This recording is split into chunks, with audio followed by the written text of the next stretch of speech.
నమస్తే welcome to people TV news bulletin ముందుగా headlines చూద్దాం. న్యూఢిల్లీ పర్యటనలో మంత్రి తుమ్మల నాగేశ్వరరావు.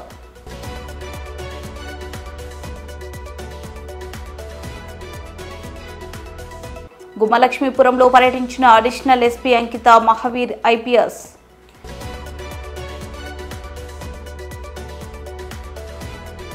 బంగారుపాళ్యంలో నియోజకవర్గ ఉత్తమ కార్యకర్తలను సత్కరించిన నారా లోకేష్.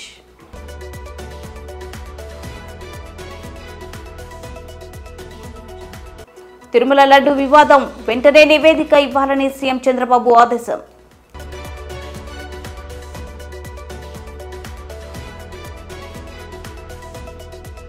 న్యూఢిల్లీ పర్యటనలో భాగంగా మంత్రి తుమ్మల నాగేశ్వరరావు భారత్ మండపంలో జరుగుతున్న ప్రపంచ ఆహార సదస్సులో పాల్గొన్నారు. సమ్మిట్ సందర్భంగా Lulu group chairman Yusuff Ali, Monin India MD జైర్మన్ ఔరద్ మరియు BL agro MD Navneet Ravikar వంటి ప్రముఖ పరిశ్రమల ప్రముఖులతో సమావేశాలు నిర్వహించారు. తెలంగాణలో ఉన్న అవకాశాలను ఎత్తి చూపిన ఆయన రాష్ట్రంలో ఫుడ్ ప్రాసెసింగ్ యూనిట్లను ఏర్పాటు చేయాలని వారిని ఆహ్వానించారు. భారత మండపంలోనే తెలంగాణ పెవిలియన్ కు కూడా సందర్శన మంత్రి అక్కడ రాష్ట్రానికి ప్రాతినిధ్యం వహిస్తూ పలు స్టాళ్లను సమీక్షించారు.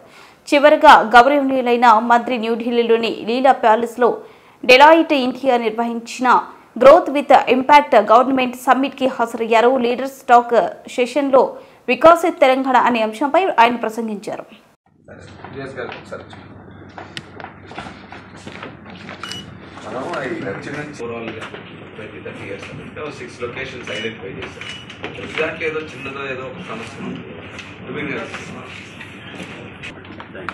Very senior leader and he has worked with my father also. Parvathipuram మాన్యం జిల్లా గుమ్మలక్ష్మీపురం మండలం భద్రగిరిలో ఉన్న పీటీసీ రెసిడెన్షియల్ బాలికల కళాశాలను ఏఎస్పీ అంకిత మహావీర్ ఐపీఎస్ సందర్శించారు. ముందుగా కళాశాల పరిసరాలను కిచెన్, డార్మెంటరీ పరిశీలించి బాలికల భద్రతకు అధిక ప్రాధాన్యత ఇవ్వాలని సిబ్బందికి సూచించారు.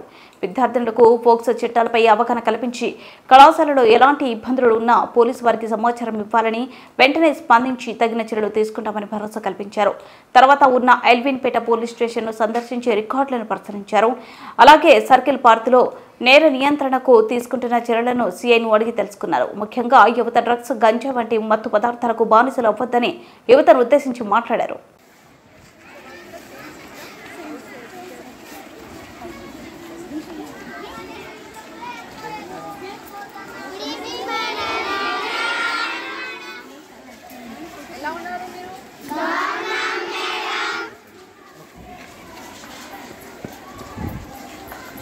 మిమ్మల్ని అందరినీ ఉద్దేశించి మీ అందరితో ఇంటరాక్ట్ అయ్యి మాట్లాడడం కోసం మేడం గారు వచ్చారు. సో మీకు మీరు ఏదైనా చెప్పాలనుకున్న డౌట్స్ ఏమైనా ఉన్నా, లేదు కాదంటే ఏదైనా విషయాలు మాట్లాడాలనుకున్నా మేడం గారితో డైరెక్ట్గా ఇంటరాక్ట్ అవ్వాలి. సరేనా? Madam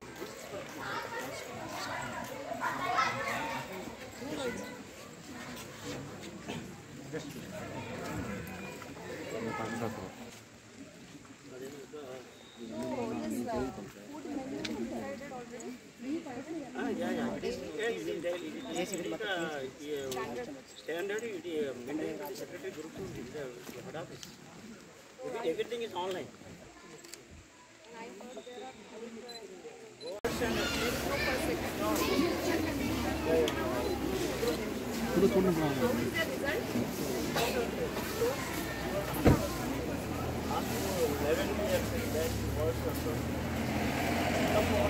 Primarily a tribal village, so my message first to the villagers will be to live peacefully, to stay away from small issues, small quarrels. This quarrel should be solved very amicably. Second, to the youth I will say first concentrate on studies, stay away from issues like drugs, ganja, idea act, gutka, all these bad habits. Youth should stay away from all this, and they should concentrate on their future studies and divert their source of income rather than this illegal means.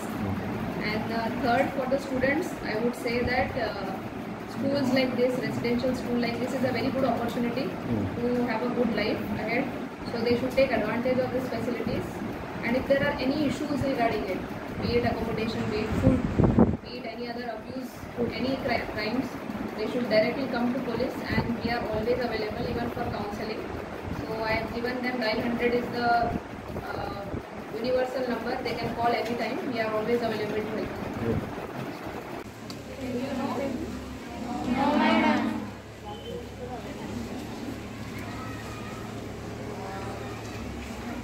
So we have new laws, BNSS, BNS. వారి గురించి కూడా you should read. Okay? Next, cyber awareness గురించి మీకు తెలుసా? Cyber crimes. మీ అందరూ phone వాడతారా? Very good. So first you complete your studies, ఆ తర్వాత ఫోన్ యూజ్ చేయాలి. Next, studies is very important. Okay? Job కావాలంటే or you want to become doctor, engineer or government servants or everything, studies is very important. 11th, 12th standard ఇంకా చాలా important. After this, whatever you score now, percentage, it is very important for your higher studies. PG, degree, ఏదో మీరు చెప్పిదే. For that very important is your 11th and 12th class score. మీరందరూ ఈ studies పైన concentrate చేయాలి. ఇంకా ఏదో issues ఉంటే మీ CI గారికి లేదంటే ఎస్ఐ గారికి చెప్పాలి. Easy you can any issues is there, మీకు ఈజీ నంబర్ ఇస్ 900 100 కాల్ చేసి you can talk about any issues. మీకు స్ట్రెస్ ఉంటే, ఏదో అబ్యూస్ ఉంటే ఆర్ ఎనీ అదర్ మామూలుగా ఇష్యూ ఉంటే కూడా you can call and inform the police anytime. Okay? మంత్రి నారా లోకేష్ గత ఏడాది చిత్తూరు జిల్లా కుప్పం నుంచి యువగళం పాదయాత్ర ప్రారంభించిన విషయం తెలిసిందే. ఇందులో భాగంగా పాదయాత్ర పూర్తయిన ప్రతి 100 కిలోమీటర్ల వద్ద ఒక శిలాఫలకాన్ని ఆయన ఆవిష్కరించారు. ఈ సందర్భంగా మొదటి 100 కిలోమీటర్ల మైలురాయిని చిత్తూరు జిల్లా బంగారుపాలెంలో పూర్తి చేసుకున్నారు. దాంతో తమ ప్రభుత్వం అధికారంలోకి వచ్చిన 100 రోజుల్లో గ్రామంలో డయాలసిస్ సెంటర్ను ఏర్పాటు చేస్తామని లోకేష్ హామీ ఇచ్చారు. ఆ మేరకు శిలాఫలకంలో పొందుపరిచారు. ఆ హామీ మేరకు కూటమి ప్రభుత్వం ఏర్పడిన 100 రోజుల్లోనే బంగారుపాలెంలోని ప్రభుత్వ ఆసుపత్రిలో డయాలసిస్ కేంద్రాన్ని సిద్ధం చేసి మంత్రి లోకేష్ శుక్రవారం ప్రారంభిస్తున్నారు.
శ్రీవారి లడ్డు తయారీలో అపవిత్ర పదార్థాలు వినియోగించిన అంశంపై రాష్ట్ర ప్రభుత్వం సీరియస్ గా ఉంది. అత్యంత పవిత్రమైన తిరుమలలో జరిగిన ఈ అపచారంపై ప్రపంచ వ్యాప్తంగా వెలువెత్తుతున్న ఆందోళనలు, భక్తులు ఆవేదనను ప్రభుత్వం పరిగణలోకి తీసుకుంది. గత ప్రభుత్వ హయాంలో తిరుమల లడ్డు తయారీలో నాణ్యత లోపాలు, అపవిత్ర పదార్థాల వాడకంపై సీఎం చంద్రబాబు సచివాలయంలో ఉన్నత స్థాయి సమీక్ష నిర్వహించారు. ఏపీ ప్రభుత్వ ప్రధాన కార్యదర్శి నీరబ్ కుమార్ ప్రసాద్, మంత్రులు ఆనం రామనారాయణ రెడ్డి, నిమ్మల రామనాయుడు అనగానే సత్యప్రసాద్, కొల్లు రవీంద్ర, కొలుసు పార్థి సారథితో పాటు ఉన్నత అధికారులతో తిరుమల అంశంపై సీఎం సమీక్షించారు. లడ్డు తయారీలో గత ప్రభుత్వ హయాంలో జరిగిన తప్పిదాలపై ఈ రోజు సాయంత్రంలోగా సమగ్ర నివేదిక ఇవ్వాలని టీటీడీదే ఈవోను ముఖ్యమంత్రి ఆదేశించారు. తిరుమల పవిత్రత కాపాడే విషయంలో ఆగమ, వైదిక, ధార్మిక పరిషత్తులతో చర్చించి చర్యలు తీసుకుంటామని సీఎం ప్రకటించారు. నేను మొత్తం ప్రతి ఒక్కరిని ఒకటే కోరుతున్నా, ఏ స్ఫూర్తినైతే మీరు చూపించారో వరదల సందర్భంగా అదే స్ఫూర్తిని మీరు కొనసాగించే విధంగా ఈ అన్నదానం అనే కార్యక్రమం ప్రతి ఒక్కరూ భాగస్వాములు కండి. మీ ఇంట్లో ఏదైనా పెళ్ళైనా, మీ ఇంట్లో ఎవరికైనా గుర్తుపెట్టుకునే విధంగా కార్యక్రమాలు చేసినా, అలాంటి శుభ కార్యక్రమాలు కానీ, పెద్దలకు ఓసారి మన పెద్దలు చనిపోయినప్పుడు మనం కూడా ఆలోచిస్తాం, మళ్ళీ వాళ్ళు గుర్తుపెట్టుకునే కార్యక్రమాలు కొన్ని పెట్టుకుంటాం. మీ పిల్లలు పుట్టినరోజు కానీ ఏదైనా సరే మీరు ఈ క్యాంటీన్ ద్వారా 10 మందికి భోజనం పెట్టే కార్యక్రమానికి శ్రీకారం చుట్టండి. అక్షయ పాత్ర చాలా బాగా చేస్తున్నారు. మాకు ఇంతవరకు ఒక కంప్లైంట్ రాలేదు. ఇక్కడ టీవీలు పెడతాం, స్క్రోలింగ్లు పెడతాం. మీకు అవసరమైతే మీరు ఇంటి దగ్గరుండి ఆ టైంలో ఇక్కడ అడ్రస్ చేయాలంటే కూడా అడ్రస్ చేయొచ్చు. అదే సమయంలో మీరే వచ్చి సర్వ్ చేస్తా ఉంటే ఇంకా సంతోషం. ఒకసారి వచ్చి మీరు కూడా భాగస్వాములు కావచ్చు.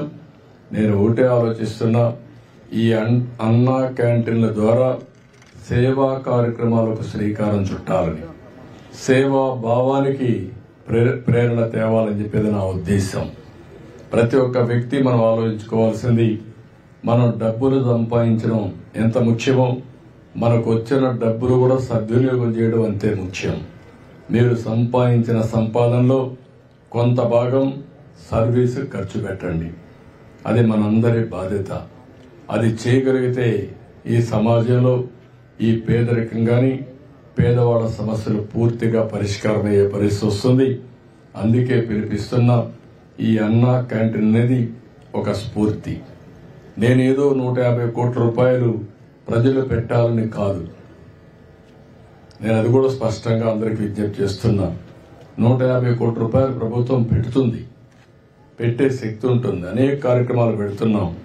కానీ ఈ రాష్ట్రంలో ఒక స్ఫూర్తిదాయకంగా ముందుకు పోవాలని, అన్నా క్యాంటీన్ అంటే ఒక సేవాభావానికి ఒక స్ఫూర్తి ఇచ్చే కేంద్రంగా తయారు కావాలని నా ఆలోచన. అందుకే ప్రతి ఒక్కరిని కోరుతున్నా, అవసరమైతే ఒక పూట ఒక క్యాంటీన్ కాంట్రిబ్యూట్ చేయండి. రాష్ట్రం అంతా అవసరమైతే మీరు చేయండి. ఏ విధంగా చేసిన కార్పస్ మీరు డబ్బులు ఇవ్వండి. ఇవన్నీ కూడా మనం పగడ్బందీగా చేద్దాం. ప్రతి ఒక్కసారి ప్రజలకు కూడా గుర్తు చేద్దాం. అవసరమైతే దీని మీద ఒక కాలం కూడా రన్ చేయమంటాం.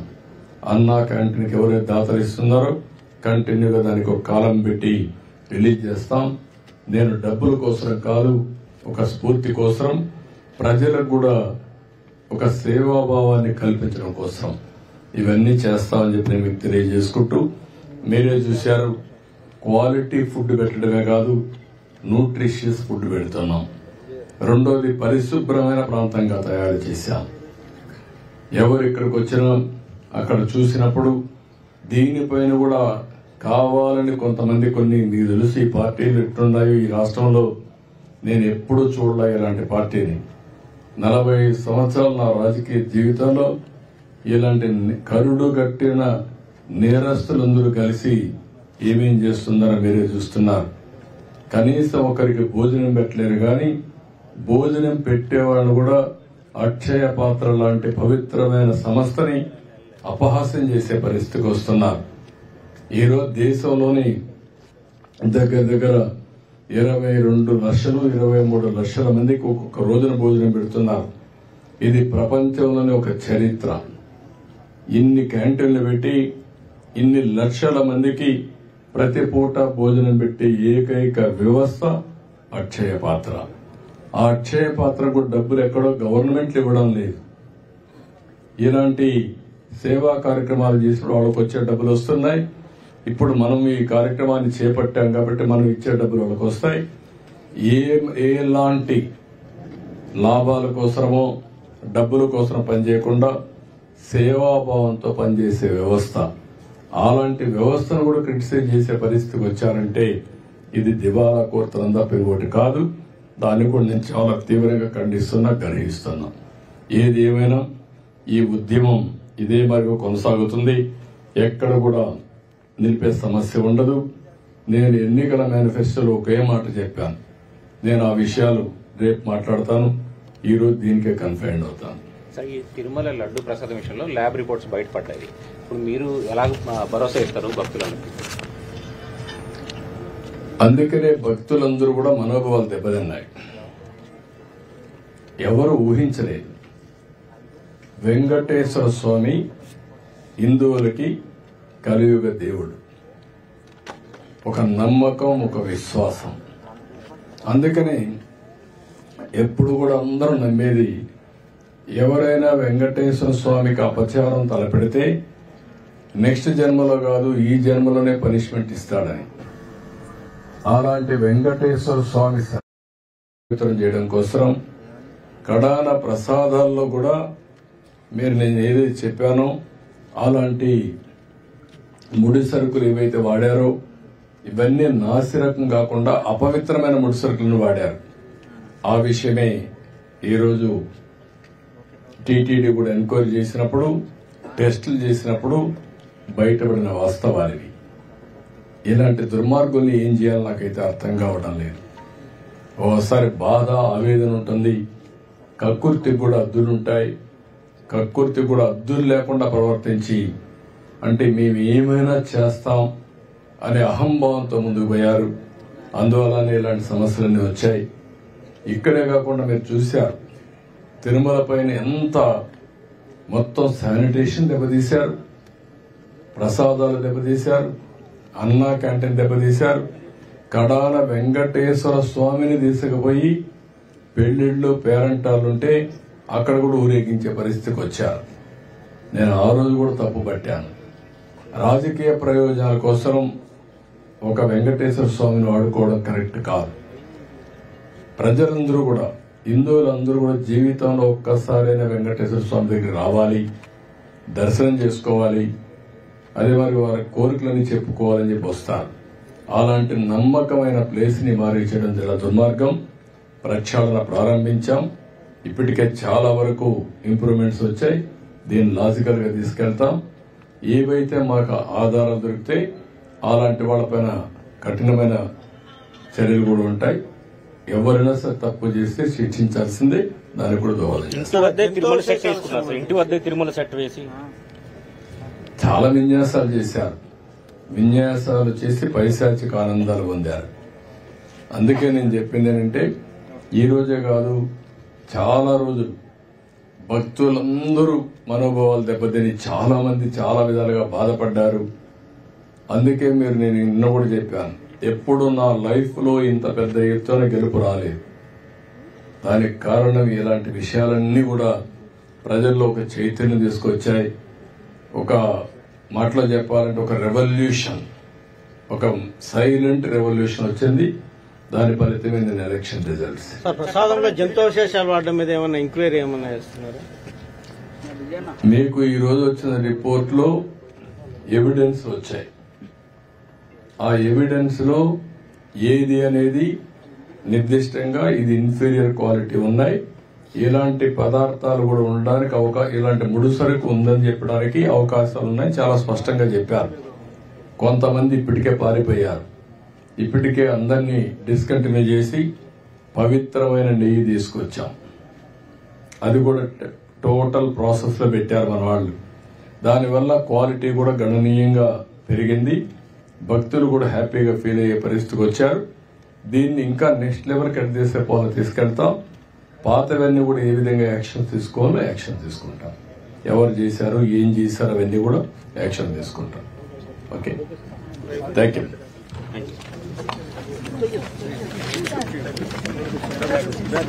బుట్ట ముగించే ముందు హెడ్లైన్స్ మరోసారి. న్యూఢిల్లీ పర్యటనలో మంత్రి తుమ్మల నాగేశ్వరరావు.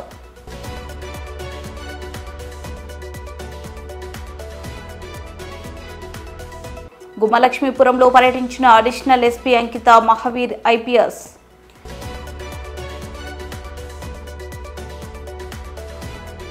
బంగారుపాళ్యంలో నియోజకవర్గ ఉత్తమ కార్యకర్తలను సత్కరించిన నారా లోకేష్.